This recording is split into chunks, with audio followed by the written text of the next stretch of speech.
My name is Rodrigo Cortez, and I'm the brand art director on the division. I'm going to talk to you about immersion, about how we immerse players and people. And this is something very interesting because normally you hear about art direction, you hear about technology, you hear about specific features. But this concept of immersion is something that is used from, you need all disciplines to work together to be able to achieve immersion. So if we roll a movie explaining the game. Sorry.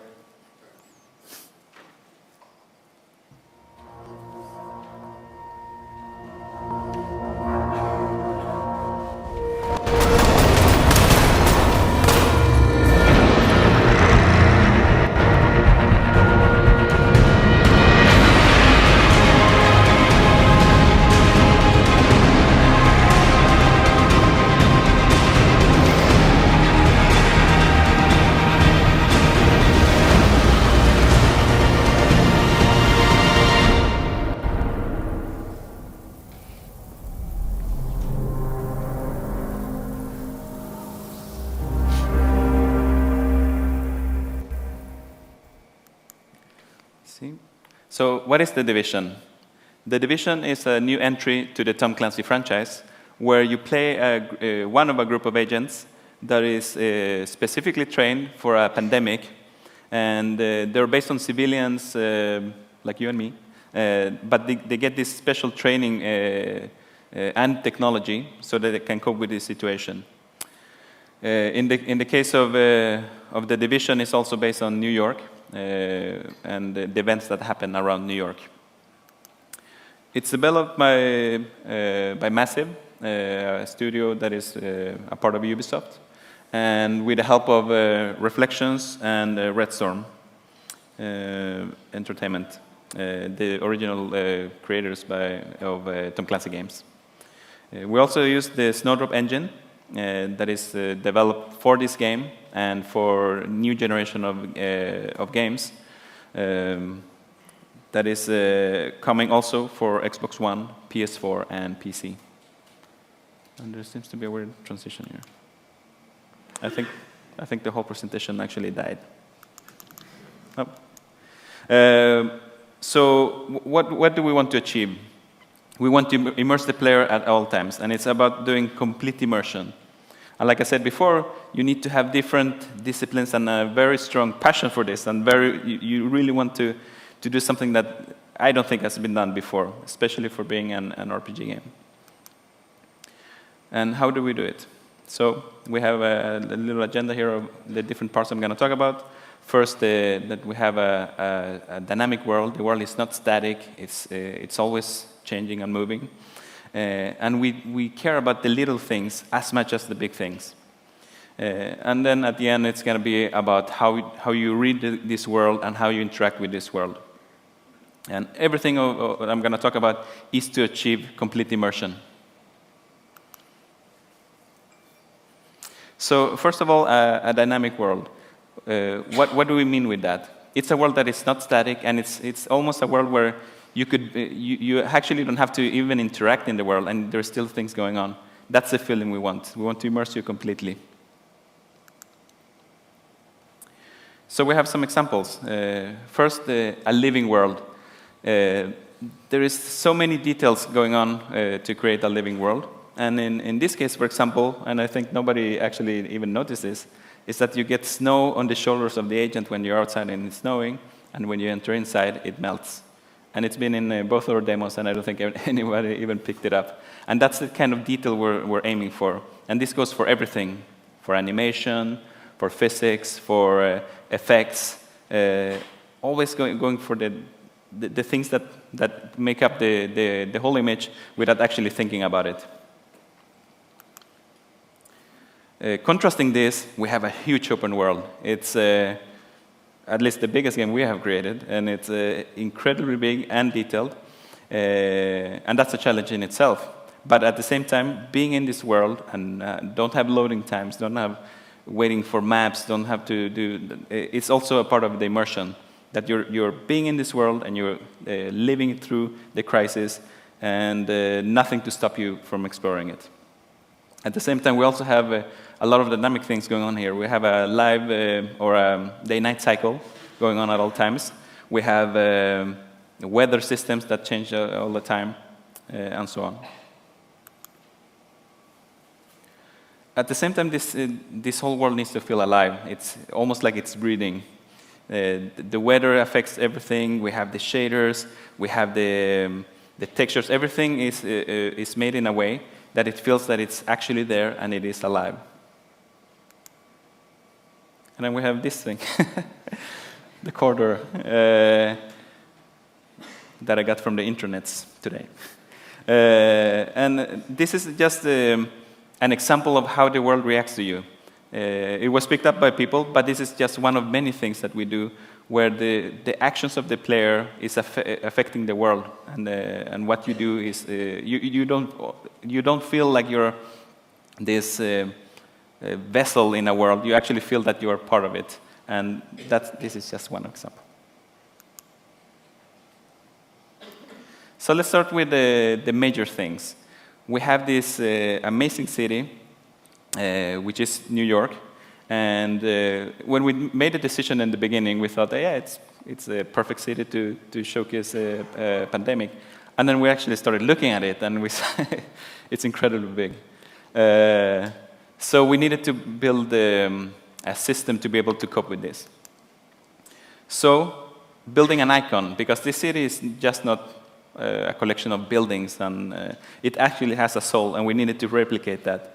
So everything from the mood, the atmosphere, the architecture, the people, everything, we needed to think of a way of how can we build and make it justice, the amount of detail and the amount of variety that we have in a city like New York. So, no? Yes. We create a building system. So in a movie that I'm going to show you soon, in the beginning you're going to see how this building system works and how easy it is to do different types of architecture, sizes, and variety. And the last part of the movie, it's going to be on the variety we can actually achieve. So it's going to be different environments and different looks on the game. So if we roll that video.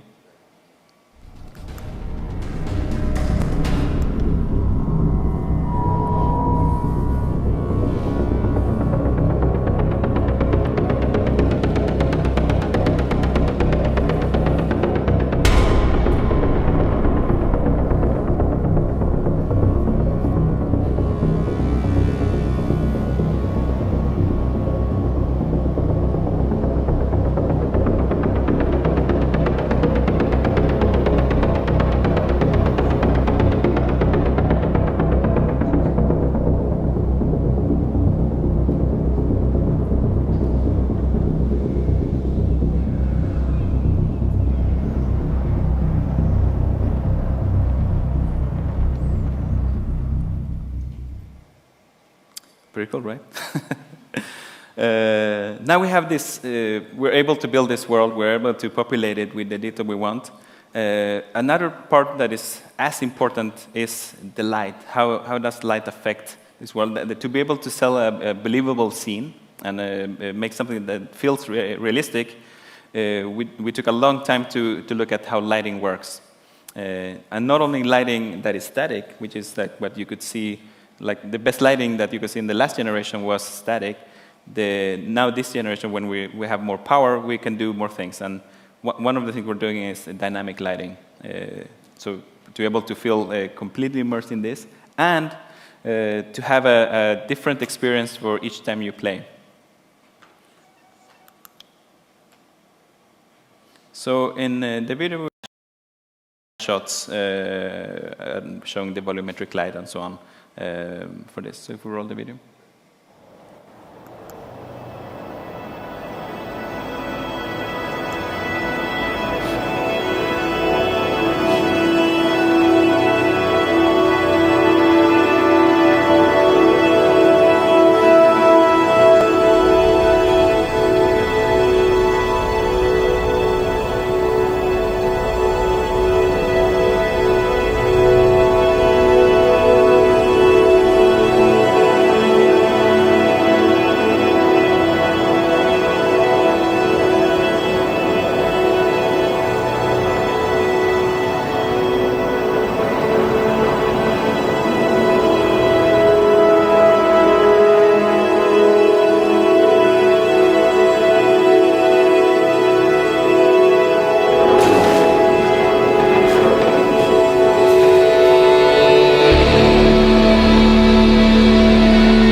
also pretty cool. So we have the lighting now. It's lighting and atmosphere in the world. Then we need to fill it with all the details. And another thing that is as important as lighting is surfaces and material, and how you interact with them, how you feel that this is actually a real place that you're playing in. So we worked a lot on getting all these details. We did very extensive work on shaders, so they work and reflect and act as real materials, so they're physically based. And I could go on more technical thing, but actually for me as an art director, that the important thing is that we're portraying a realistic scene, and you're able to experience this world in a way that I don't think you can do normally. And on top of this, the lighting affecting the materials in real time. So I'm going to show you another video, and the first part is going to be on the materials. So you can take a look at, for example, the metals of the car and how it reflects their environment, and then compared to, for example, the bricks or the plastic bags and the reflections of the snow. On top of this, we need this world to be dynamic. So we have weather systems that interact with this shader system, and you can get, for example, snow coverage in the cars and in the roads. To fill this world with even more detail, we worked a lot with, for example, smoke effects, volumetric lighting, and so on. So it feels like there is an actual atmosphere to the scene. And then the last part is that we did a lot of work on fires, for example. That's a very good example because it's a mix of lighting and effect at the same time. And I think we achieved a very good look. So if we roll the movie.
So that was also pretty cool. So now that we have a world that feels realistic and is alive and gives you all the immersion that you need, the next step is about reading this world. How do you interact with the world? How do you get the information that you need for gameplay and for navigation and so on? So normally when you work on, for example, UI and mission markers and information to the player, you do things that are actually not part of the world, and you're breaking immersion. In our case, when we developed, for example, the UI system, is that we thought of ways of not breaking immersion, still keeping the player that he feels it is part of the world, and surrounds him with the necessary information, and still feel that is accessing information that is important to him at the same time that is part of the world. So in the movie that we're going to show you, is the first one is the map, the mega map that we developed. And it was very important for us not to do the typical 2D filter that you normally see that stops you from being immersed in the world. So we put it inside of the world and surrounding the player. At the same time, it needed not only to look cool, it needed to actually be very functional. And it actually looks very cool and is very functional. The second part is about giving information to the player, again, without breaking immersion. So we have a contextual system where it gives you, for example, in this case, the contamination area. And you will see that it shows that area in world and exactly where that happens without actually coming something in between you and the experience. The third part is going to be on gameplay systems and gameplay information. In this case, it's a grenade or the blast radius of a grenade is going to be showcased in the world and in the area that's going to happen. But you can also see, you can do pulses, you can see people behind covers, and also get information of, for example, if you're getting a healing or something like that. And the last part is going to be about the ecosystem that we use for telling stories. It's a narrative tool for us to explain a moment frozen in time, and using a point cloud system, you can achieve a lot of story and immersion without breaking the gameplay. Like, for example, many games that do cutscenes is that you're breaking the immersion of the game, you're going into something else, and then you're going back to the world. And it works very well for a multiplayer game, since our game is online only, and you're going to play with friends. If somebody's experiencing a cinematic moment, do you want to get taken away from your experience and see that cinematic moment, or are you going to wait for that person to get all the experience of that cinematic moment? And this way we can achieve something that is based on the technology that we have for the agents, and at the same time giving immersion and delivering the story. So if we roll the movie.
So that's one of the things I'm most proud about the UI that we were able to achieve.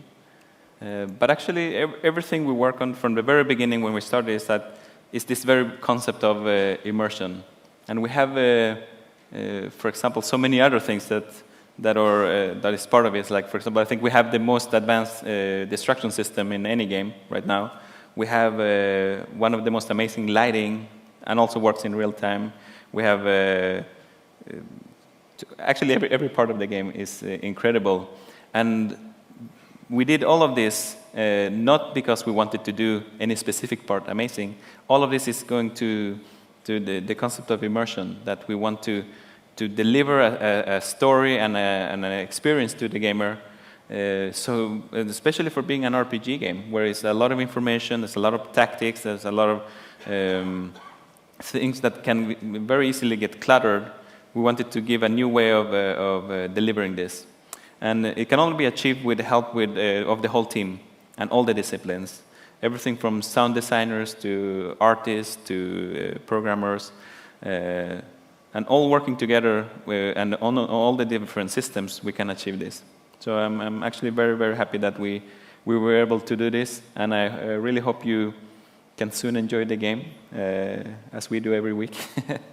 And it's going to be amazing. So thank you very much for coming and seeing this presentation on immersion. Thank you.